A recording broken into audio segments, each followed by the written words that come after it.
এবং আদম সন্তান সবাইকেই সৃষ্টি করেছেন। উদ্দেশ্য হচ্ছে আল্লাহ পাক আমাদেরকে জান্নাত দিতে চান। আল্লাহ পাক চান যে আমরা যেন জান্নাতে যাই।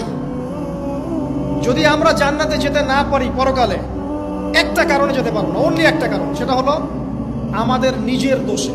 একটা কারণ, যারা জাহান্নামে যাবে মানুষ এবং জিনদের মধ্যে, নিঃসন্দেহে মহাবিশ্বে তারা ছাড়া জাহান্নামে যাওয়ার উপযুক্ত কেউ ছিল না।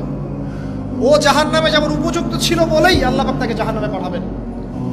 আর যারাই জান্নাতে যাবে প্রত্যেকেই শুধু আমলের বদৌলতে যাবে না, বরং আল্লাহ পাকের রহমতেই যাবে। কেউই তার আমল দিয়ে জান্নাতে যেতে পারবে না।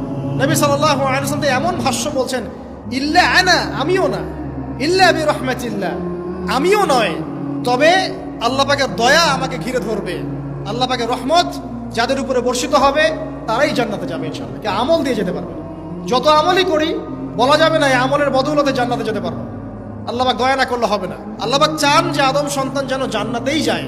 এই কারণেই সৃষ্টি করা, এই কারণেই আপনার ওহীভিত্তিক গ্রন্থগুলো পাঠানো, এই কারণে নবী রাসূল পাঠানো, আলেম ওলামা সৃষ্টি করা, মানুষকে সতর্ক করা, হায়াত দেয়া, বারংবার জীবনে চলতে ফিরতে আপনাকে অ্যালার্ম করা হয়, আল্লাহর পথে ফিরে আসেন, আল্লাহর পথে ফিরে আসেন।